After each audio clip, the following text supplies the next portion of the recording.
हमारा जो थ्योरम है, इन ए मैट्रिक स्पेस, कोई एक मैट्रिक स्पेस दिया गया है, the union of arbitrary collection of open sets is open. पहले थ्योरम क्या है इस बात को समझ लो। दो तरह के वर्ड आते हैं, एक आर्बिट्ररी और दूसरा फाइनाइट। तो जब आर्बिट्ररी आएगा तो जो वो सेट रहेंगे उनको इनफाइनाइट नंबर में लेते हैं, और फाइनाइट रहेगा तब उसको हम 10 ले लिया, 20 ले लिया, इस तरह से फाइनाइट ही हमको लेना होता है। तो यहाँ ये कहा जा रहा है कि in a metric space the union of arbitrary collection of open sets, यानी आर्बिट्ररी ओपन सेट का मतलब कि यदि वो ओपन सेट इनफाइनाइट रहे तो पहला ओपन सेट को हमने सपोज कर लिया कि यदि G1 से ओपन सेट हमने G1 ले लिया, दूसरा यदि हमने ओपन सेट G2 ले लिया, तीसरा G3 ले लिया, एंड सो ऑन इनफाइनाइट। जब इनफाइनाइट रहेंगे तो ये हमारा आर्बिट्ररी ओपन सेट्स हो गया। तो अब हमको इस थ्योरम में ये दिखाना है कि यदि आपका G1 कोई एक ओपन सेट है, G2 कोई दूसरा ओपन सेट है, इस तरह से जो इनफाइनाइट ओपन सेट्स हैं इनका यदि हम यूनियन लें, यूनियन मीन्स उन सब सेट्स के एलिमेंट का एक नया कलेक्शन बना लें तो वो हमारा यूनियन हो जाएगा। तो जो वह यूनियन होगा वो भी ओपन सेट होगा, ऐसा हमको दिखाना है। यानी इस थ्योरम में इनफाइनाइट ओपन सेट अलग अलग हैं और इन सबका यूनियन ले लें तो जो यूनियन होगा वो भी ओपन सेट होगा, ऐसा हमको दिखाना है। तो इसको करते क्या है, let G1 G2 G3 infinite be the collection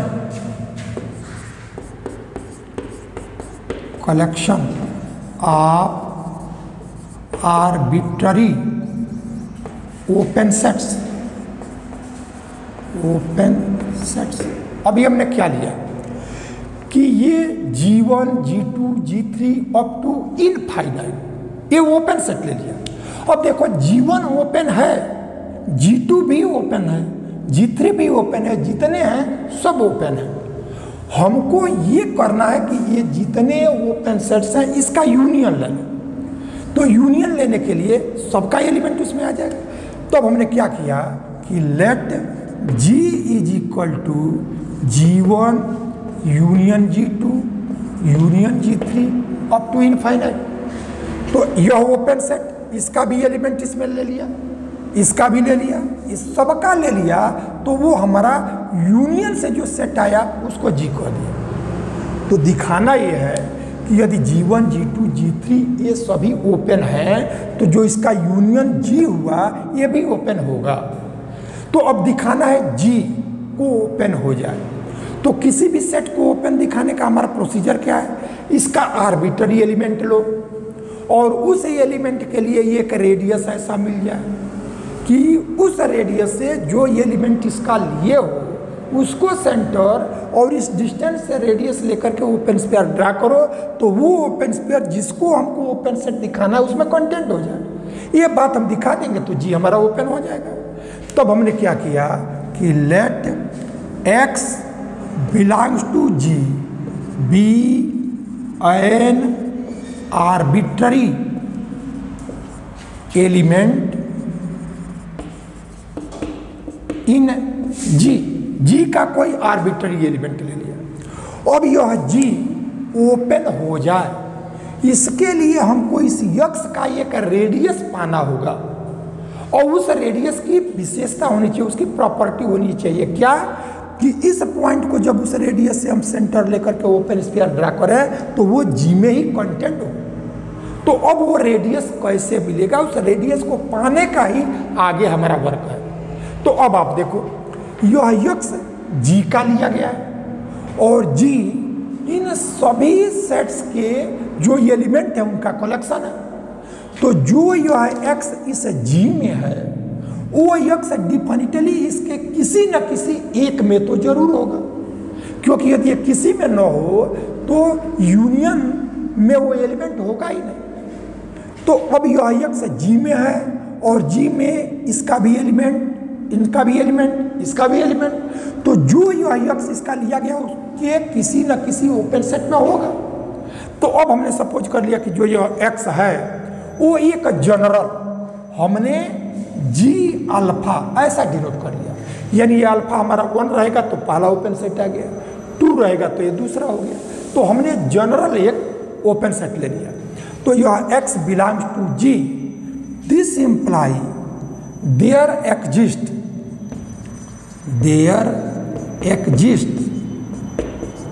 N open set from G1 G2 up to infinite in which x belong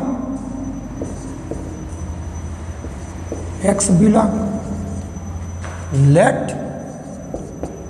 this open set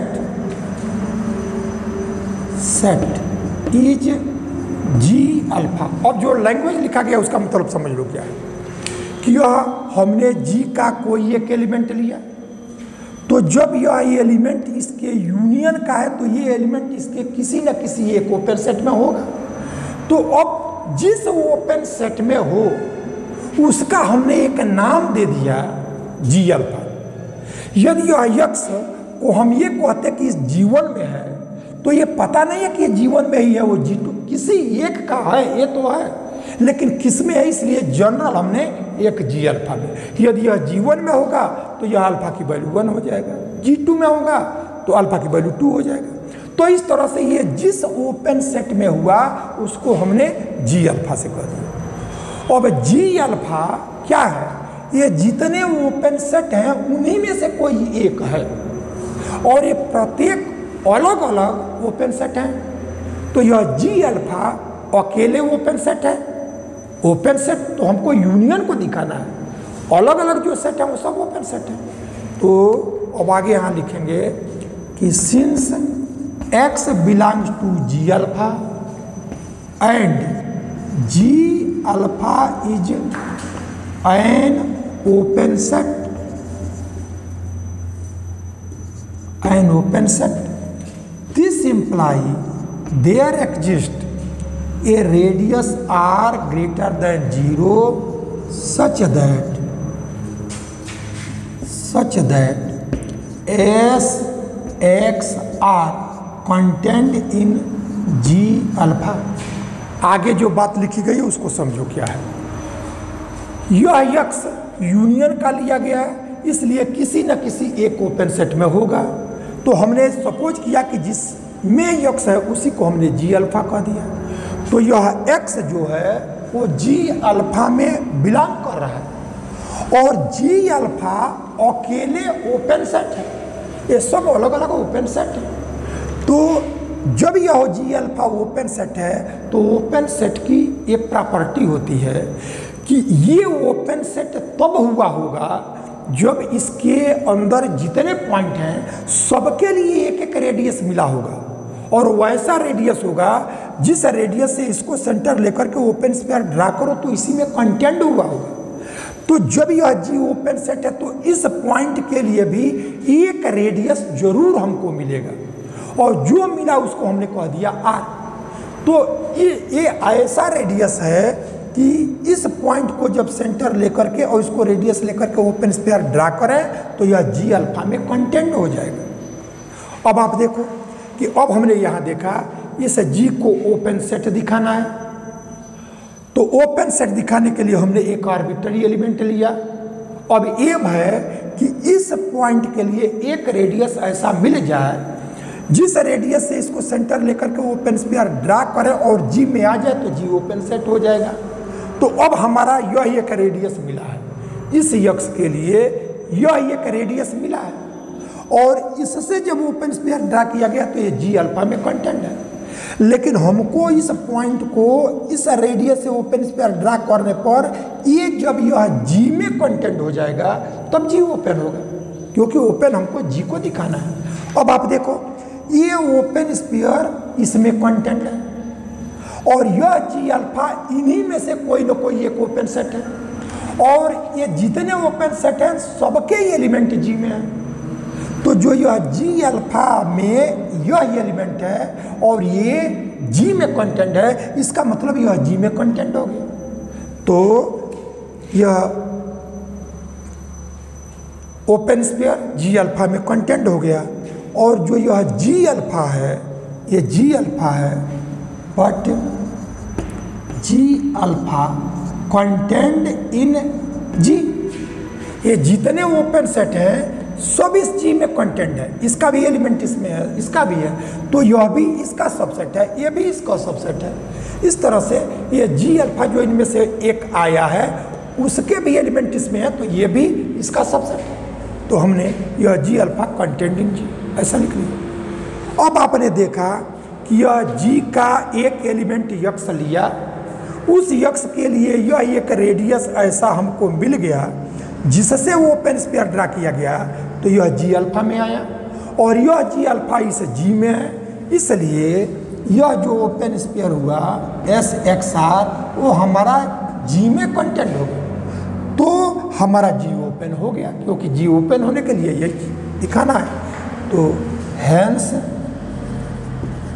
ji is an open set, ये हमारा वर्क हो गया, कंप्लीट हो गया था। आगे जो theorem दिया गया है, इन a metric space x T कोई मैट्रिक स्पेस है, intersection of finite open sets is open. हमको ये दिखाना है कि यदि x के फाइनाइट ओपन सेट लें, यूनियन जब लिया गया था तो उसमें आर्बिट्ररी था, यानी वही फाइनाइट तक था, ये हमारा फाइनाइट है। तो यदि हम इसका फाइनाइट ओपन सेट लें और उसका इंटरसेक्शन से एक सेट बनाएं, तो जो इंटरसेक्शन से सेट होगा वो भी ओपन होगा, ऐसा हमको दिखाना है। तो अब हम क्या करते हैं इसके लिए, late H1 H2 H3 Hn are finite open sets।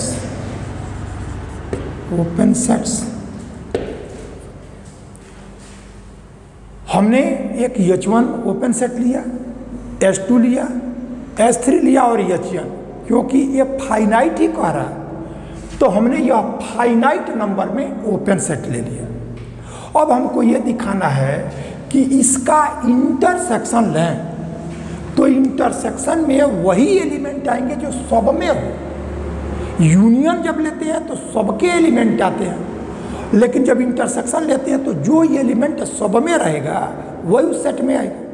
तो अब इसका जो इंटरसेक्शन से जो सेट आया उसको हमने H से डिनोट कर लिया कि let H is equal to H1 intersection H2 intersection H3 up to intersection Hn।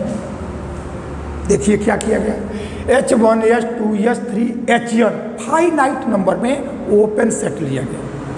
अब इसका जब इंटरसेक्शन लिया, यानी ऐसे एलिमेंट जो सब में कॉमन हो वह उसके इंटरसेक्शन में आया, तो उस इंटरसेक्शन को हमने डिनोट कर लिया H से। तो दिखाना यह है कि यदि H1 ओपन हो, H2 हो, Hn हो, ये सब अलग अलग ओपन हो, तो इसका इंटरसेक्शन से जो सेट आएगा जिसको हमने H से डिनोट किया है वो H भी ओपन होगा। तो अब देखो ये जो इंटरसेक्शन लिया गया है, यहाँ दो स्थितियाँ हैं। यदि इसके इंटरसेक्शन में कोई एलिमेंट कॉमन ना हो, तो जब कोई एलिमेंट कॉमन नहीं होगा तब H हमारा फाई हो जाएगा, यानी उसमें कोई एलिमेंट नहीं होगा, नल सेट हो गया, दिस सेट हो गया। तो यहाँ पहली स्थिति if H is equal to phi. तो जब फाई हो गया तो फाई और होल सेट X ये दोनों ओपन होता है। तो यदि इसके इंटरसेक्शन में एक भी एलिमेंट नहीं आया, वो इम्प्टी हो गया, तो जब ये इम्प्टी होगा तो इम्प्टी सेट ओपन सेट होता है। तो if H is equal to five then H is open since five is open since five is open. लेकिन ये दिया नहीं है कि इसके इंटरसेक्शन में कोई एलिमेंट नहीं आया, तो पॉसिबिलिटी हमने लिया है। अब दूसरा case, if H not equal to five, यदि H 5 हो गया तो 5 ओपन होता है, वो हमारा तो एक लाइन में हो गया। लेकिन H यदि 5 न हो, यानी इसके इंटरसेक्शन में कॉमन एलिमेंट हो, तो भी हमारा H ओपन हो, ऐसा अब हमको दिखाना है। तो जब यह H में एलिमेंट है तो हमको इसको ओपन दिखाने के लिए इसका कोई आर्बिट्ररी एलिमेंट लो और फिर उस एलिमेंट के लिए एक रेडियस पाओ और उस पॉइंट को उस रेडियस से ओपन स्फीयर ड्रा करके दिखा दो कि H में आ गया, तो हमारा H ओपन हो जाएगा। तो इसी वर्क के लिए हमने क्या किया कि let X belongs to H be an arbitrary point in H।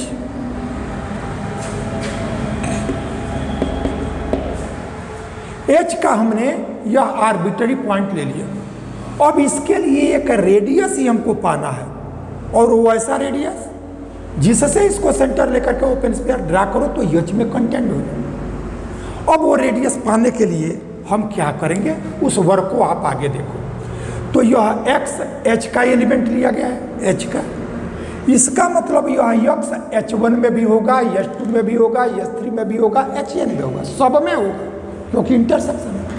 तो यहाँ से X belongs to H, this imply X belongs to H1, X belongs to H2 and so on, X belongs to Hn, सब में आ गया। अब H1 तुम्हारा open set है, अकेले सब ओपन सेट है, तो यह H1 ओपन सेट है और इस ओपन सेट का X एक एलिमेंट है। इससे आपको क्या मिला कि जब यह H1 ओपन सेट है और X इसका एलिमेंट है, तो इसके लिए एक रेडियस ऐसा जरूर मिला होगा जिससे इसको सेंटर लेकर के ओपन स्फीयर ड्रा करे तो H1 में कंटेंट हुआ होगा, तभी ये वो ओपन हुआ है। तो यह सिर्फ इसी के लिए नहीं, इस पॉइंट के लिए इस सेट में भी एक रेडियस मिलेगा। ये पॉइंट H2 में भी है और H2 भी हमारा ओपन सेट है, इसलिए इसके लिए इस सेट में भी एक रेडियस मिलेगा जिससे ओपन स्फीयर ड्रा करोगे तो इसमें कंटेंट होगा, और ऐसे ही सब में ही आएगा। तो अब इस चीज को हम लिखेंगे, since X belongs to H1 and H1 is an open set, this imply there exist a radius R1 greater than 0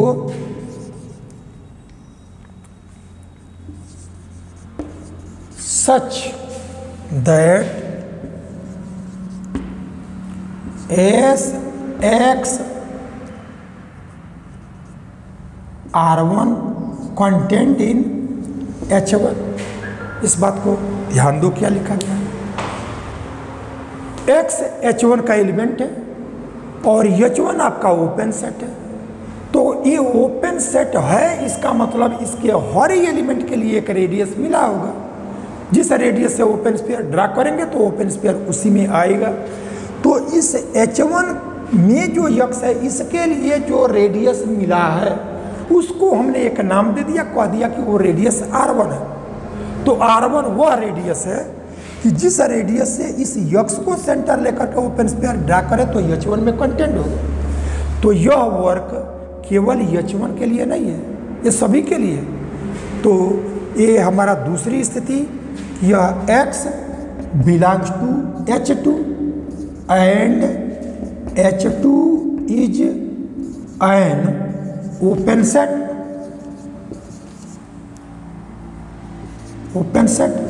this imply there exists a radius R2 greater than 0 such that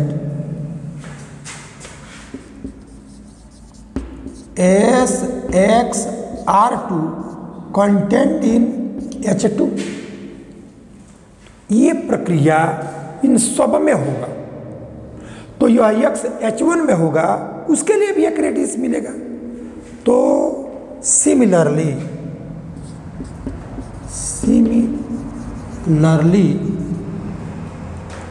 x belongs to H1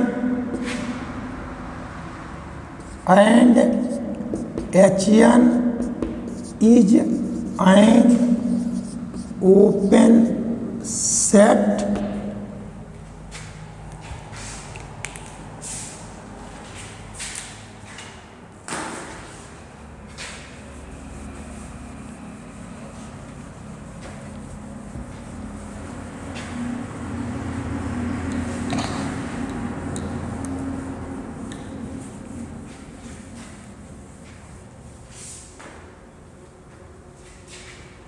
x belongs to Hn and Hn is an open set.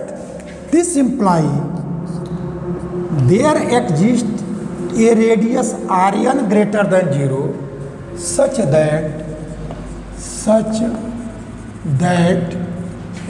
Sx Rn contained in Hn, ऐसा है।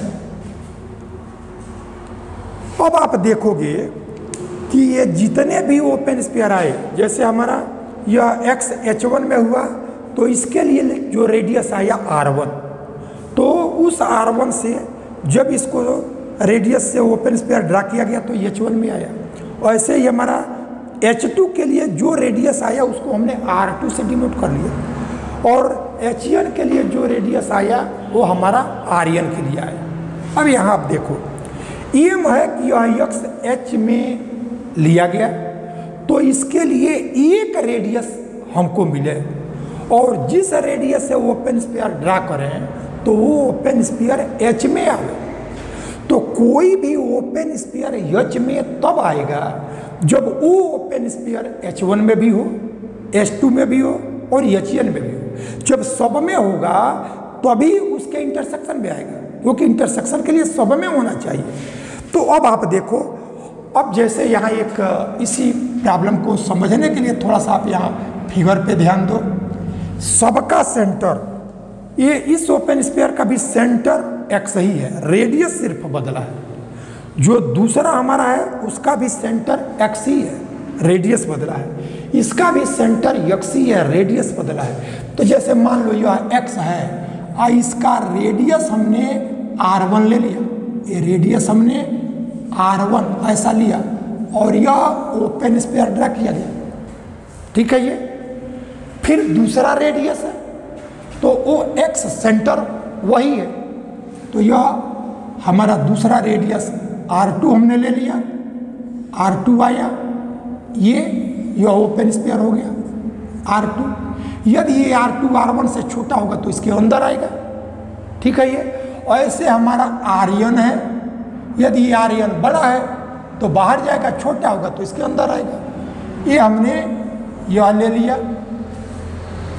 अब एक चीज देखो कि यह R1 R2 Rn, इन radius में जो सबसे छोटा रेडियस होगा, जैसे यहाँ जो फिगर बनाया गया उसके अनुसार जब तुम देख रहे हो कि ये R1 इसी को सबसे छोटा यहाँ दिखाया गया, तो ये R1 R2 R3 Rn, इन सब में जो सबसे छोटा रेडियस होगा, उस रेडियस से जब इस पॉइंट को हम सेंटर लेकर के ओपन स्फीयर ड्रा करेंगे तो छोटे वाले रेडियस से ओपन स्फीयर जो मिलेगा उसके एलिमेंट उससे बड़े वाले रेडियस में सब में होंगे। ये बात समझ में आई? यानी छोटे रेडियस से जब ओपन स्फीयर ड्रा करेंगे तो वो तुम्हारा ऊपर के सब में आएगा और वो तुम्हारा इंटरसेक्शन में आ जाएगा, जो सब में होगा वो इंटरसेक्शन में आ जाएगा, ठीक है। ये अब यहाँ न्यूमेरिकली R1 R2 Rn नहीं दिया गया कि हम देख लें कि ये 3 है 5 है 8 है तो सबसे छोटा कौन है। तब हम क्या करते हैं, अब यहाँ सपोज करते हैं कि let R is equal to minimum R1, R2, R3 से लेकर के Rn तक, यानी ये जितने रेडियस हैं उसमें जो सबसे छोटा होगा वो ओपन स्फीयर हमारा अपने से बड़े वाले रेडियस में सब में कंटेंट होगा। तो it means this imply S X R, यह तुम्हारा एस एक्स R1 इसमें कंटेंट होगा। क्यों? क्योंकि यार छोटा रेडियस है और ये उससे बड़ा है, चाहे इक्वल हो तो यहाँ इक्वालिटी आ जाएगी। तो ये एस एक्स आर जो हुआ यह x1 नहीं है, x है, तो ये एस एक्स R1 में एक कंटेंट होगा और यह एस एक्स R1 किस में कंटेंट है? H1 में। तो ये हमारा H1 में कंटेंट हो गया। अब ये रेडियस सब में छोटा है तो यह एस एक्स आर जो है वो तुम्हारा एस एक्स R2 इसमें भी कंटेंट होगा। क्या है? नहीं, ठीक है। तो यहां से हमने देखा कि यह एस एक्स आर इसमें कंटेंट है और ये तुम्हारा H1 में कंटेंट है। अब यह एस एक्स आर तुम्हारा R2 जो इससे बड़ा रेडियस है तो इसमें भी ये कंटेंट होगा और ये एस एक्स R2 यह H2 में कंटेंट है। सिमिलर पैटर्न पे तुम पाओगे कि जो यह एस एक्स आर है वो तुम्हारा लास्ट जो आया एस एक्स आर एन इसमें भी कंटेंट होगा, क्योंकि ये radius R1, R2, R3, Rn सब में छोटा है और ये तुम्हारा कंटेंट हुआ Hn में। अब आपने देखा कि यह जो ओपन स्फीयर है वो H1 में भी है, ये ओपन स्फीयर H2 में भी है, ये ओपन स्फीयर Hn में भी है। तो जो ओपन स्फीयर सब में हो गया वो उसके इंटरसेक्शन में आ गया। क्लियर है ये? तो दिस इंप्लाई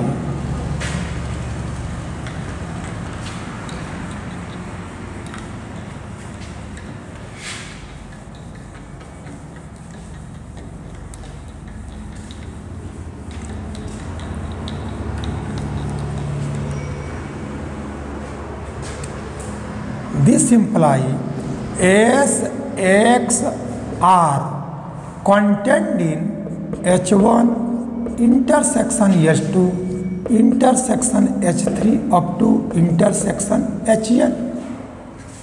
जब ये सब में है तो इसके इंटरसेक्शन में आ गया और इसके इंटरसेक्शन को ही H से डिनोट किया गया है। तो R S X R contained in H, इसका इंटरसेक्शन ही H है।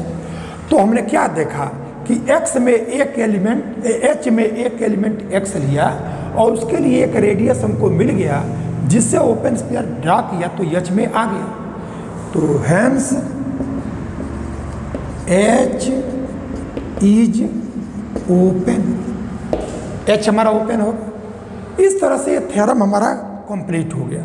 लेकिन इसी में कभी कभी क्वेश्चन में ऐसा पूछा जाता है कि जो हमारा H1 था ओपन सेट, H2 था, Hn था, ये फाइनाइट थे। यदि ये फाइनाइट न रहे, इनफाइनाइट हो जाए तो भी इसका इंटरसेक्शन ओपन हो ये आवश्यक नहीं है। अब इसको एक एग्जाम्पल के द्वारा हम दिखाएंगे। Arbitrary intersection of open sets में नॉट बी ओपन। अभी हम लोगों ने देखा कि यदि फाइनाइट ओपन सेट हो तब तो इसका जो इंटरसेक्शन होता है वो ओपन होता है, लेकिन ये यदि आर्बिट्ररी हो जाए यानी इनफाइनाइट ओपन सेट्स हो जाए तब ये ओपन हो ये आवश्यक नहीं। तो यदि हम एक एग्जाम्पल यह दिखा दें कि वो इनफाइनाइट ओपन सेट है और उसका जो इंटरसेक्शन है वो ओपन नहीं है तो हम जनरल नहीं कह सकते कि arbitrary intersection of open set is open. तो उसी के लिए हम क्या करते हैं कि इसका हम प्रूफ देते हैं आपको कि अब एक हमने यह सेट ले लिया, लेट यहाँ जो H है वो H हमने लिया -1/2 1/n such that n belongs to Hn, ऐसा हमने ले लिया।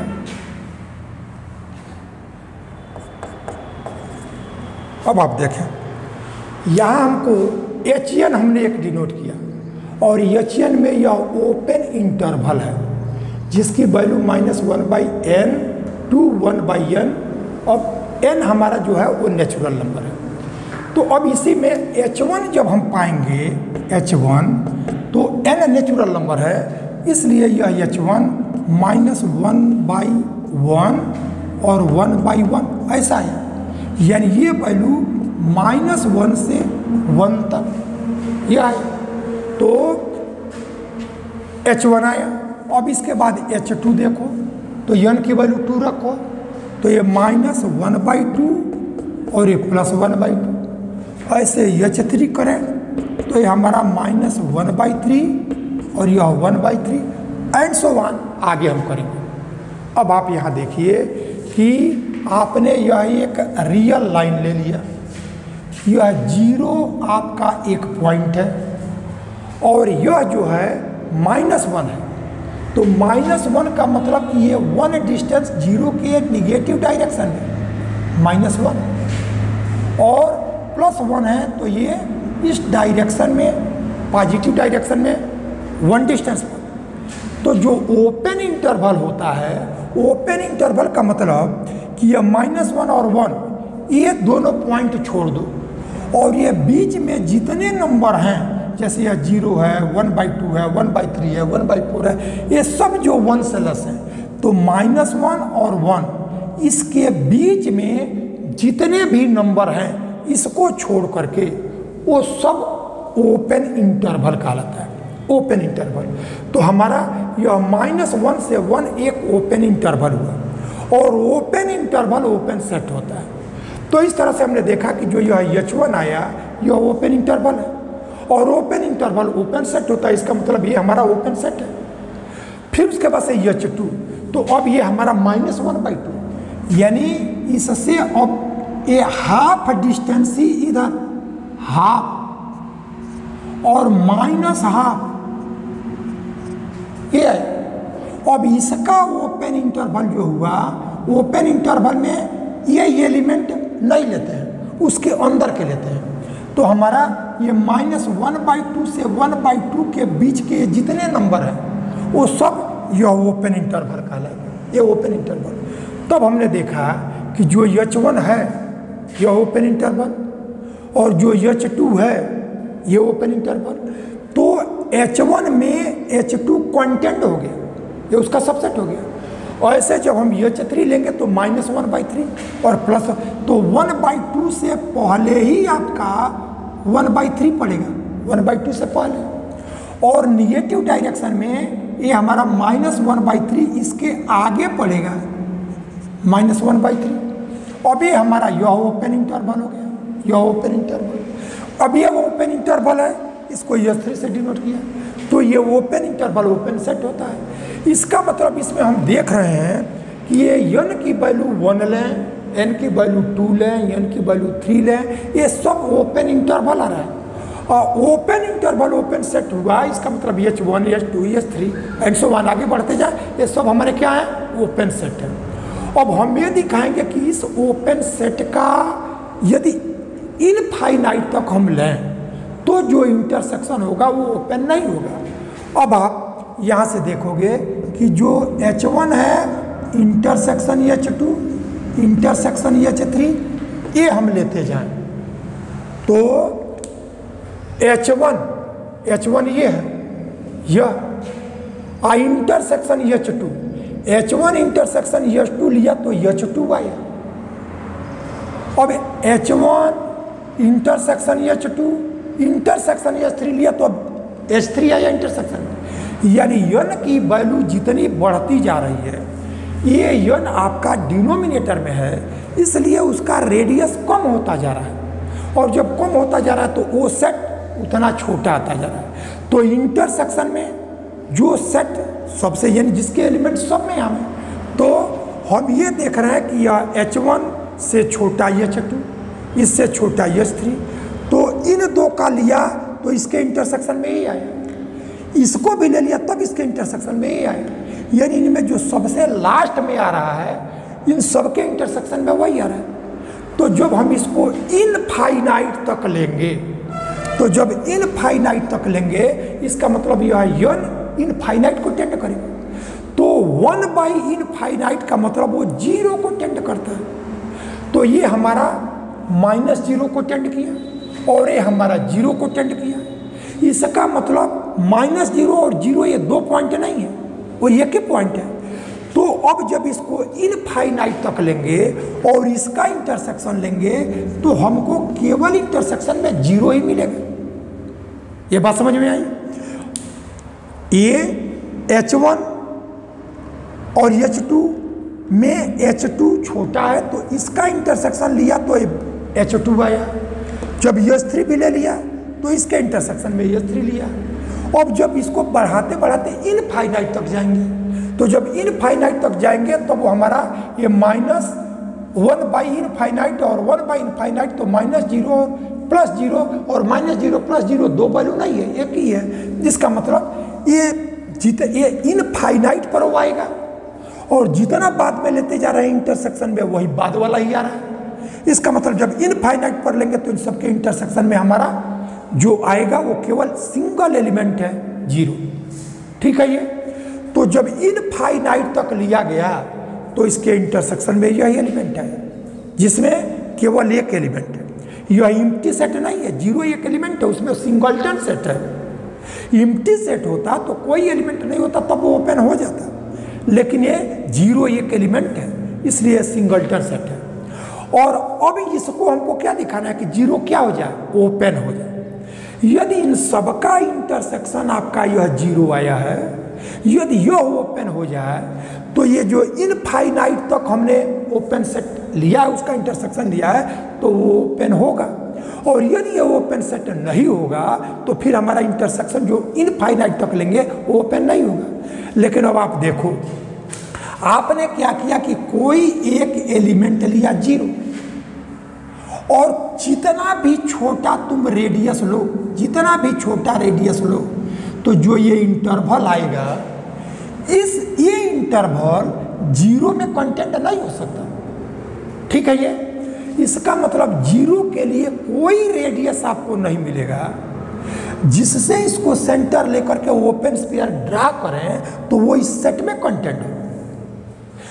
तो हम ये देख रहे हैं कि यह जो सिंगलटन सेट आया 0 वो हमारा ओपन सेट नहीं होगा। ठीक है ये। क्यों? क्योंकि यदि कोई भी radius, if any radius R greater than 0 we find -1/r to 1/r is not content in 0। कोई भी जब ये डिस्टेंस लोगे तो 0 से इधर भी आएगा, 0 से इधर भी आएगा और उन दोनों के बीच में कुछ पॉइंट आ जाएंगे। तो वो पॉइंट का जो कलेक्शन होगा, जो ओपन इंटरवल होगा, उसमें 0 तो आएगा लेकिन ये 0 में नहीं हो पाएगा। इसलिए हमने देखा कि यदि इनफाइनाइट ओपन सेट हो तो उसका जो इंटरसेक्शन होगा वो ओपन नहीं भी हो सकता है, जैसे इस एग्जाम्पल में आया है। ठीक।